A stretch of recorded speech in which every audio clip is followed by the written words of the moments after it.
Before most of us could read philosophy, we watched it.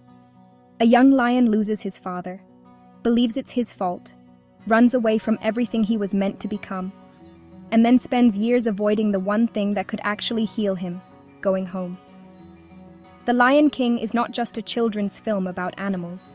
It is one of the most complete philosophical journeys ever put on screen, moving through grief, identity, escapism, duty, and ultimately, what we owe to who we were meant to be.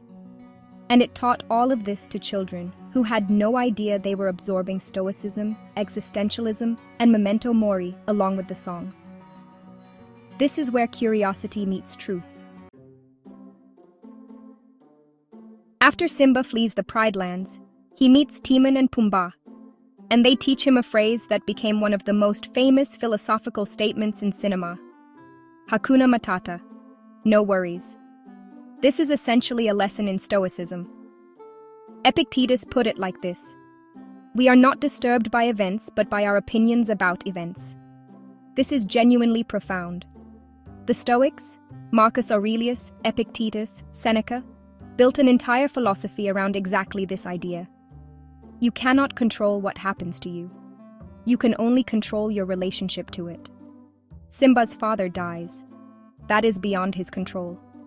But the meaning he assigns to it, guilt, self-exile, the belief that he destroyed everything, that meaning is something Simba constructed.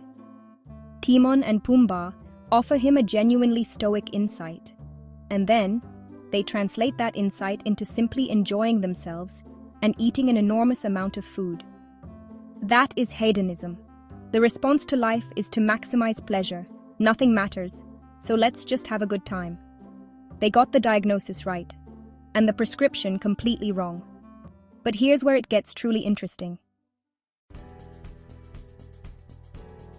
This is the most important distinction the film makes, even if it never says it directly.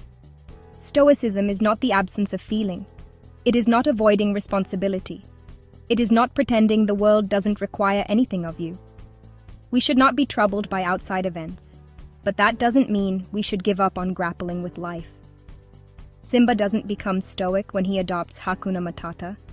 He denies and buries his guilt in a false identity, denying his lionness, his past, and his rightful place, allowing himself to live unchained from everything that defines him. That's not peace. That's avoidance wearing peace's costume. And here's why this matters so much beyond the film. How many of us have done exactly this? Told ourselves we've moved on from something we've actually just buried. Called it not caring anymore, when really it's too afraid to engage with it. Mistaken numbness for healing. The Lion King is showing us the most common psychological trap disguised as wisdom, confusing avoidance with acceptance.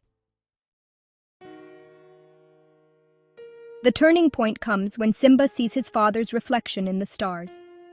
Mufasa speaks one line that the entire film has been building toward. Remember who you are. This is, almost word for word, the Stoic practice of memento mori. Remember that you will die. Marcus Aurelius practiced this daily. You could leave life right now. Let that determine what you do and say and think. Memento mori is not morbid. It is a tool for clarity.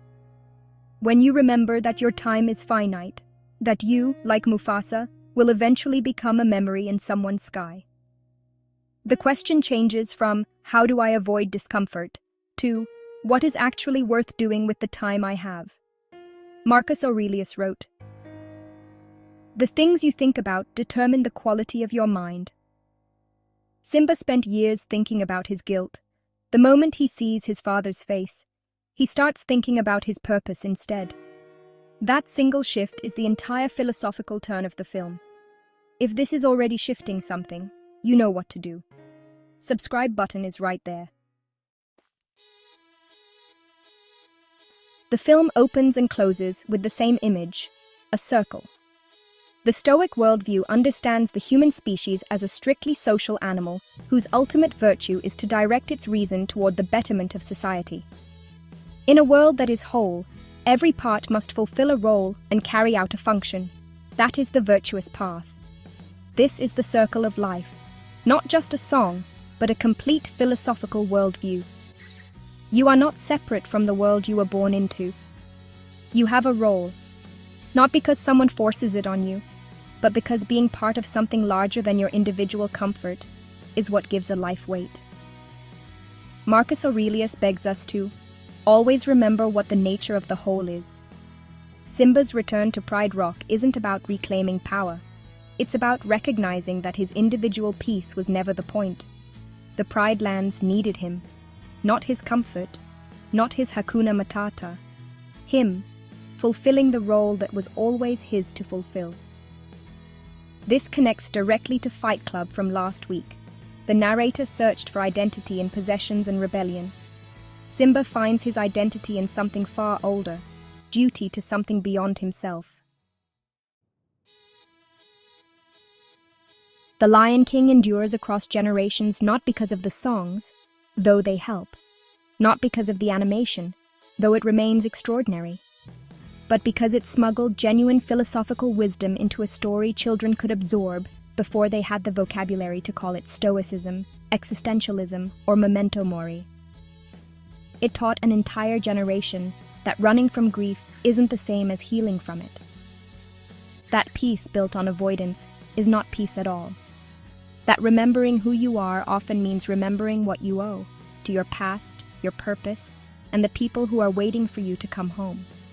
Simba didn't become king by feeling ready.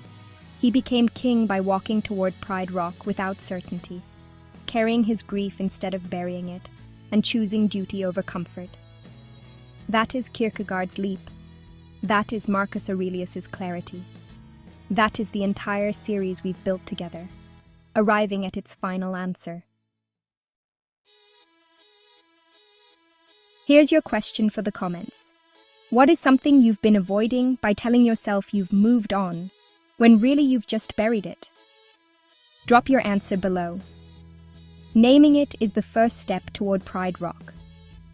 This was the final chapter of our pop culture philosophy series: The Dark Knight, Inception, The Truman Show, Fight Club, The Lion King. 5 stories, 5 philosophers, 1 complete argument about who you are and what you owe to becoming it. If this series changed how you see the stories you grew up with, subscribe and hit the bell. New philosophy and pop culture explainer every Wednesday on Chasing Sunsets. This is where curiosity meets truth. See you next Wednesday.